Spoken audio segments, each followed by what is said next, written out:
What happens if you own a piece of land here in Texas and you're contacted by a local oil company or a natural gas pipeline or an electric company that wants to secure an easement on your property? Because these easements are considered for the greater good of the population, these easements actually supersede landowner rights using eminent domain. Interestingly enough, cell towers are not considered for the greater good, so a cell tower company can't just come and plop up a cell tower on your property. One could argue that cell towers offer just as much benefit, if not more, than a natural gas pipeline or an electric easement, for example, but it is interesting, and thank goodness that they can't just put a cell tower on our property.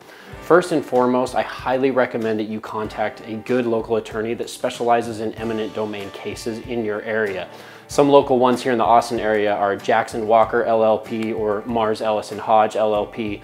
They specialize in eminent domain cases. Now, I'm not recommending these companies by any means, but they are some credible companies in the area, and there are others as well. Once you are contacted by a local utility company or an oil or natural gas pipeline company, they'll submit an offer to you. Now, you have a certain amount of time that you have to respond to that offer. So it's imperative that you get in contact with an eminent domain attorney, in my opinion, right away, so they can represent you. Because of course, this offer is probably going to be a lowball offer. It's just how the game is played. It's a game of cat and mouse. So you want to respond promptly, because if you don't, then that offer might just be the offer that you are required to take. Tiffany Dow-Lashmet with Texas A&M wrote a great article about eminent domain. It's called Eminent Domain in Texas, a Landowner's Guide.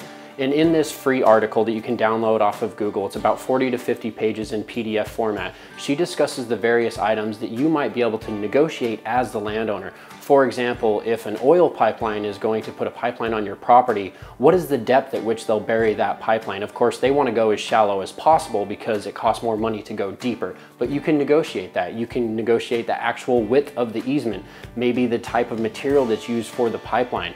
Thinking long term, what happens if the pipeline breaks on your property and contaminates the soil? Well, they should be responsible for cleaning that up. But if it is not specifically stated in your agreement, your lease agreement with them, well, then you might not have to, or you might bear the cost of that actually.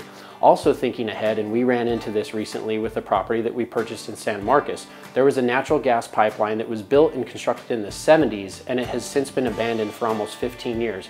However, the original owner in the 1970s did not have a provision in the lease agreement that required the pipeline company to remove that pipeline once abandoned. So first, you have to get their permission to vacate the easement. We've done a video in the past on vacating easements, so you can circle back to that. And then secondly, they are requiring us to bear the cost of removing that pipeline. So tell me how ridiculous this is.